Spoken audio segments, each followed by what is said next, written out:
నమస్తే. తెలుగు సినిమా చనిపోతుందా?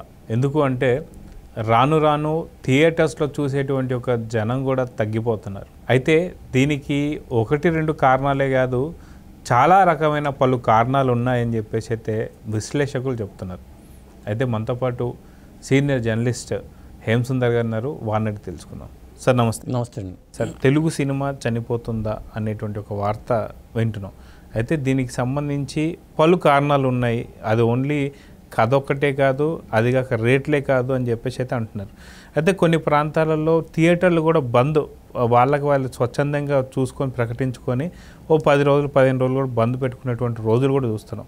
అయితే గతంలో ఏదైతే ఎప్పుడైతే మనకి ఎన్టీఆర్ ఏఎన్ఆర్ ఆ టైం నుంచి చూస్తే నిజంగా ఆ టైంలో ఇలాంటి పరిస్థితులు ఉన్నాయా, లేదా కొత్తగా ఇప్పుడే కలుగుతున్నాయి అనుకోవచ్చు? దీన్ని ఎలా చూడొచ్చు అంటారు? అసలు ఆ రోజుల్లో ఈ పరిస్థితి లేనే లేదు. కొత్త థియేటర్లు కడుతూ ఉండేవాళ్ళు. ఎందుకంటే సినిమా థియేటర్ కడితే ఒక కలప్రక్షణలాగా భావించేవాళ్ళు. ఇప్పుడు ఉన్న థియేటర్ని కళ్యాణ మండపాలుగా మార్చేస్తున్నారు. అక్కడే కనబడుతుంది మనకి సినిమా వైభవం. నాటకాల నుంచి సినిమాలకు వచ్చిన తర్వాత నాటకాలు ఎలా కనుమరుగైపోయినాయో, విధంగా చెప్పాలంటే ఇవాళ నాటకం బతికే ఉంది. ఇప్పటికీ కొన్ని చోట్ల ఇంకా ప్రదర్శన జరుగుతూనే ఉంటున్నాయి ఏదో చోట. కానీ సినిమాకి ఆ పరిస్థితి కనపట్లా.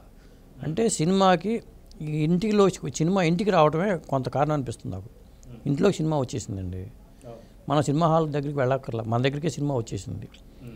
అది కొంత కారణం. అంటే దీనివల్ల ఇది చాలా వాటి మీద ఎఫెక్ట్ పడుతుంది. ప్రధానంగా ఏంటంటే ఖర్చు తగ్గించుకోవాలి, సినిమా నిర్మాణం ఏం తగ్గాలి. కానీ నిర్మాణం ఏం తగ్గట్లా, భారీగా పెరిగిపోతుంది.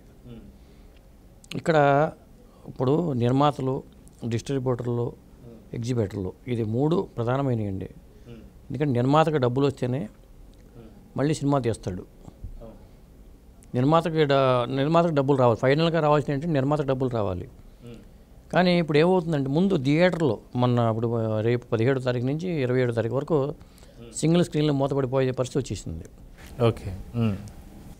మరి ఈ మూతపడిపోతే అంటే ఈ పరిస్థితి ఎందుకు వచ్చింది అంటే సినిమాలు లేవంటున్నారు. ఒక విధంగా ఒప్పుకుందాం, సినిమాలు లేవు, మూతపడిపోతున్నాయి అని ఒప్పుకుందాం. మరి మల్టీప్లెక్స్లో కూడా వేస్తున్నారు. మరి మల్టీప్లెక్స్లో సినిమాకి వెళ్ళి చూడాలంటే బోల్డ్ డబ్బు ఖర్చు అవుతుంది. ఇట్లా 2 కేటగిరీలుగా మనం చూడాల్సి వస్తుంది, సింగిల్ స్క్రీన్ థియేటర్లో, మల్టీప్లెక్స్లో. ఇప్పుడు ఒక షో పడాలంటే మనకి దాదాపు 15,000 రూపాయలు ఖర్చు అవుతుంది. వాళ్ళకి రోజుకి 15,000 రూపాయలు ఖర్చు వస్తుంది. షో పడాలంటే 15,000 ఖర్చు వస్తుంది. కనీసం 10,000 రూపాయలు ఆ షో మీద వస్తేనే రోజుకి వాళ్ళకి కనీసం 5,000 మిగులుతాయి. ఒక 5,000 మిగిలాలంటే 5,000, కనీసం 10,000 రూపాయలు 15 అట్లా ఆ లెక్క చూసుకోవాలంటే. కానీ వాళ్ళకి 5,000 కూడా రాకపోతే రోజుకి 5,000 కాదు కదా. నేను వెళ్ళిన థియేటర్కి మొన్న వెళ్తే 500 రూపాయలే, 2 టికెట్ కొనుక్కుంటే 500 రూపాయలే వచ్చినాయి వాళ్ళకి. మరి ఆ ఖర్చు ఎవరు భరిస్తారు? ఆ నష్టం ఎవరు భరిస్తారు? ఎగ్జిబిటర్ ఎందుకు భరిస్తాడు? ఎగ్జిబిటర్ భరించలేరు కదా. ఎగ్జిబిటర్లు కుదేలైపోతున్నారు. ఇక్కడ ఎగ్జిబిటర్ల దగ్గరికి డబ్బులు వస్తే ఆ డబ్బుల్లోంచి మళ్ళీ నిర్మాత దాకా, డిస్ట్రిబ్యూటర్ల నుంచి నిర్మాతల దాకా వెళ్తూ ఉంటుంది. ఇది రొటేషన్, మనీ రొటేషన్. ఇది ఆ మనీ రొటేషన్కి అడ్డుకట్ట పడిపోయిందని చెప్పాలండి. అది బ్రేక్ అయిపోతుంది. అయితే సాధారణంగా చెప్పాలంటే మనిషికి వినోదం అనేది అవసరం లేదా అనుకునేటువంటి ఒక పాయింట్కి వస్తే ఖచ్చితంగా మనిషి ఇప్పుడు ఉన్నటువంటి ఒక పరిస్థితుల్లో చూసుకుంటే ఖచ్చితంగా తను కష్టపడితే కానీ ఎటువంటి ఒక ఆదాయం ఉండదు. కష్టపడ్డప్పుడు ఆ కష్టానికి ఫలితం ఏదైతే ఉందో వారానికి ఒకసారి ఏదైనా సరే ఒక వినోదాన్ని ఎక్స్పెక్ట్ చేస్తారు. అది ఆటలు కావచ్చు, లేకపోతే సినిమా కావచ్చు, లేకపోతే ఇంకోటి ఏదైనా కావచ్చు. సో సినిమా అనేది ఎంత ముఖ్యం అనుకోవచ్చు ఒక మనిషికి? వినోదం చేతిలోకి వచ్చేసిందండి. ఈ ఫోన్లోనే ఉంది వినోదం. నేను సినిమాకి వెళ్ళే అవసరం లేదు. నా టైం బోర్ కొట్టింది అనుకుని నేను రైలు ఎక్కినా, బస్సు ఎక్కి ప్రయాణం చేస్తున్నా, నాకు వినోదం దొరుకుతుంది. ఇక్కడ నాకు షార్ట్లు కావాలంటే షార్ట్లు చూసుకుంటున్నాను, చాటింగ్ కావాలంటే చాటింగ్ చేసుకుంటున్నాను. నాకు ఫుల్ వినోదం నా చేతిలో ఉన్నప్పుడు నేను ఎక్కడికో వినోదం కోసం ఎందుకు వెళ్ళాలి? అసలు మనిషికి వినోదం అనేది ఎంత అవసరం అంటారు? వినోదం అవసరమే. ఎంత అవసరం అనేది ఏంటంటే అది బయటికి వెళ్ళి చూసేంత కాదు కదా. వినోదం తన దగ్గరికే వచ్చేసింది. వినోదం చాలా అవసరం. ఎందుకంటే మనిషిగా ఆ వినోదంతో కలుపుతున్నారు. ఒకవేళ వినోదం లేకపోతే కొంత మానసికంగా దెబ్బతిని ఆత్మహత్యలు చేసుకునే వాళ్ళు పరిస్థితి ఉంటుంది కదా. డైవర్షన్కి చాలా కారణం అవుద్ది. ఇప్పుడు ఇది వరకు ఏంటంటే ఆత్మహత్యలు ఇవి చాలా జరుగుతూ ఉండేవి. అటుపక్క రైతుల ఆత్మహత్యలని ఇవన్నీ రకరకాలు జరుగుతూ ఉండేవి. కొంత ఇప్పుడు ఆగిపోవడానికి కొంత కారణం ఏంటంటే ఇవన్నీ వాళ్ళందరికీ కూడా ఈ సెల్ ఫోన్ వచ్చిన తర్వాత ఏదో ఒక వ్యాపకంలో పడిపోతున్నారు, కొంత తగ్గుతుంది. లేకపోతే ఇప్పుడు వినోదాన్ని పంచి నిర్మాతలు ఆత్మహత్య చేసుకునే పరిస్థితి వచ్చేస్తుంది. జనరల్గా అయితే నిర్మాతలు కూడా ఆత్మహత్య చేసుకోవాల్సిన పరిస్థితిలోనే ఉన్నారు. ఇప్పుడు సంక్షోభం వచ్చేస్తుంది ఇండస్ట్రీకి. ఇది మరి ఇండస్ట్రీ కోలుకుంటుందా లేదని అర్థం కావట్లా. దీనికి ప్రధానమైన కారణం చెప్పాలంటే అందరికన్నా హ్యాపీగా ఉన్నవాళ్ళు నటులండి. నటుల్లో ఇంకా హీరోలు వాళ్ళకి ఇచ్చే రెమ్యునరేషన్లో అవి చాలా ఎక్కువగా ఉంటున్నాయి. వాళ్ళు హ్యాపీ. అలాగే టెక్నీషియన్స్ వాళ్ళు హ్యాపీగా ఉన్నారు. ఎందుకంటే డబ్బులు వచ్చిన తర్వాతే వాళ్ళ పని మొదలు పెడతారు కాబట్టి. డబ్బులు పెట్టేది నిర్మాతే. నిర్మాతకి ఏమి రాకపోవచ్చు, కానీ ఆ నిర్మాత ఎక్కడో చేసిన ఇదేంటో సంపాదించిన డబ్బులు పట్టుకొచ్చి ఇక్కడ పెట్టడం వల్ల ఇన్వెస్ట్ చేస్తున్నారు అతను ఇండస్ట్రీలో. చేయటం వల్ల వాళ్ళందరూ హ్యాపీగా ఉంటున్నారు. ఇప్పుడు గతంలో రెగ్యులర్గా సినిమాలు తీసిన వాళ్ళు తీయట్లా. ఇప్పుడు 4-5 సంవత్సరాలు తప్పితే వేరే కొత్త సంస్థలు వచ్చి సినిమాలు తీసే పరిస్థితి లేరు. ధైర్యం చాలట్లా, సినిమాలు కూడా రిలీజ్ అవ్వట్లా. రెమ్యునరేషన్లు తగ్గించుకోవడంతో పాటు 2-3 ఏళ్ళ పాటు సినిమాలు చేయకుండా ఎక్కువ సినిమాలు చేస్తే అప్పుడు ఒకే హీరోనే సంవత్సరానికి కనీసం ఎన్టీ రామారావు గారు, నాగేశ్వరరావు గారు, కృష్ణ గారు, సోమబాబు గారు ఉన్న రోజుల్లో కనీసం సంవత్సరానికి 7-8 సినిమాలు తగ్గకుండా ఉండేవండి ఒక హీరోకి. ఇప్పుడు 2 ఏళ్లకో 3 ఏళ్లకో సినిమా వస్తుంది. ఇప్పుడు పలానా హీరో సినిమా రిలీజ్ అయ్యింది మహేష్ బాబు సినిమా అంటే మళ్ళీ మహేష్ బాబు సినిమా ఎప్పుడు వస్తుంది మీరు చెప్పండి, చెప్తాను. మన గుంటూరు గారు సంక్రాంతికి వచ్చింది, మళ్ళీ మహేష్ బాబు సినిమా ఎప్పుడు వస్తుంది? కనీసం 3 సంవత్సరాలు పడుతుంది. మరి 3 సంవత్సరాల పాటు ఇక్కడ థియేటర్లో మరి ఏం చేయాలి? గోల్కి వెళ్ళుకొని కూర్చోలేరు కదా అక్కడ వాళ్ళు, థియేటర్లు కట్టుకునే వాళ్ళు. ఇదే పరిస్థితి, ఇంటర్లింక్డ్ ఇవన్నీ. అయితే మొత్తానికి పలు అంశాలు కూడా ఉన్నాయని చెప్పేసి అయితే అనుకోవచ్చు. అయితే ఏ అంశాలు అనేది తెలుగు సినిమాని చంపేయడానికి ప్రయత్నిస్తుంది అనుకోవచ్చు? సంవత్సరానికి ఒక ఎన్ని సినిమాలు చూసుకుంటే హిట్లు లెక్కేసుకోండి మీరు, పట్టుమని 10 హిట్లు అన్నీ ఉంటున్నాయా? లేదు, ఆ పరిస్థితి ఉండట్లా. ఇప్పుడు 6 నెలల్లో చూసుకుంటే మీకు ఎన్ని హిట్లు కనపడుతున్నాయి? డీజే టిల్లు తర్వాత హిట్ లేదు.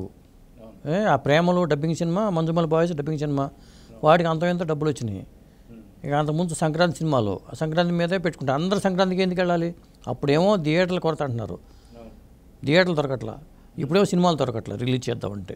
సినిమాలు లేవనే కదా మరి మూసేసింది. ఇప్పుడు కొంతమంది ఏమంటారంటే చిన్న సినిమాలు ఉంటాయి, చిన్న సినిమాలకి సింగిల్ స్క్రీన్ థియేటర్లు వరం, మాకు 50 రూపాయలతో సినిమా చూడొచ్చు.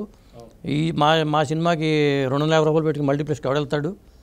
మరి మా పరిస్థితి ఏం కానీ అంటున్నారు. మూస్తే మల్టీప్లెక్స్ మూయాలి, కానీ సింగిల్ స్క్రీన్లు మూయటం ఏంటి? చిన్న సినిమాలు లేనప్పుడు మల్టీప్లెక్స్ మూయాలి. ఇది తెలంగాణలో మాత్రం ఈ సింగిల్ స్క్రీన్లు మూసేయటం అనేది ఇప్పుడు వార్త చర్చనీయాంశం అయింది. అలాగే ఈ మూసివేయడం అనేది ఈ మధ్యన తరచూ జరుగుతుంది. అఫీషియల్గా మూసేస్తున్నారు, కానీ నిజానికి అయితే టికెట్లు లేకపోతే షో క్యాన్సిల్ చేస్తున్నారు. డబ్బులు వాపస్ ఇచ్చేసి బాబు వెళ్ళండి అంటున్నారు. అక్కడ వరకు మనకు పెట్రోల్ బొక్క. ఇక నుంచి పెట్రోల్ డబ్బులు కూడా ఏమన్నా అడగాలేమో అనిపిస్తుంది. మరి మనం ఒక థియేటర్కి అక్కడికి వెళ్ళిపోయి షో క్యాన్సిల్ అన్నప్పుడు పొరుగురు, ఇప్పుడు నేను ఒక్కసారి వెళ్ళినప్పుడు మా ఊరికిను మా పక్కన టౌన్లో ఉన్న థియేటర్కి కనీసం 20 కిలోమీటర్ల దూరం, 20-40 కిలోమీటర్లు నేను ఆ సినిమా కోసం బుక్ చేసుకుని ముందు వెళ్తే షో క్యాన్సిల్ అన్నాడు, డబ్బులు తిరిగి ఇచ్చేసాడు. మరి నాకు ఆ లాస్ ఎవరు భరిస్తారు? ఇట్లాంటివన్నీ ఉంటున్నాయి. ఒకవేళ క్యాన్సిల్ చేయదలుచుకుంటే ముందే చేసేయాలి. టికెట్లు తెగితేనే కనీసం 20 మంది ఉంటేనే మేము షో చేస్తాం షరతనే పెట్టాలి కనీసం. అది కూడా జరగట్లా.